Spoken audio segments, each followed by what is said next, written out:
Hello, সালামু আলাইকুম guys, কি অবস্থা, কেমন আছেন? আশা করি ভালো আছেন। চলে আসলাম আবার রবিবার নিউ ব্লগ নিয়ে তো আপনাদের মাঝে। তো কেমন আছেন আপনারা? এক সপ্তাহ ভিডিও দিতে পারি নাই, তো আজকে সকালবেলায় সকালই আপনার অনেকগুলো কাজ দিয়ে দিল। এখানে মনে 50-60 পিস হবে, নিয়ে যেতে হবে কাগজ।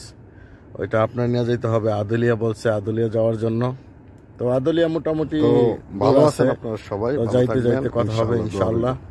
তো চলে আসলাম অফিস থেকে, গাড়িটা সকালবেলা এসে গাড়িটা পরিষ্কার করলাম, গাড়িটা ধুইলাম, যাইতেছি আদুলিয়া। এখন আবার এই যে তো আজকে সকালে গাড়িটা অনেক ময়লা দেখতে পাইলাম, তো গাড়িটাও আজকে একটু পরিষ্কার করে নিলাম। নিজের কাছেও ভালো লাগলো, গাড়িটা পরিষ্কার থাকলে নিজের কাছেও ভালো থাকে। ধুলা ময়লা বইরা অবস্থা খারাপ হয়ে গেছিল, তাই একটু পরিষ্কার করলাম, এখন খুব ভালো হয়েছে। এই চলে আসলাম গাড়িতে। ধন্যবাদ সবাইকে, ভালো থাকবেন, আল্লাহ হাফেজ।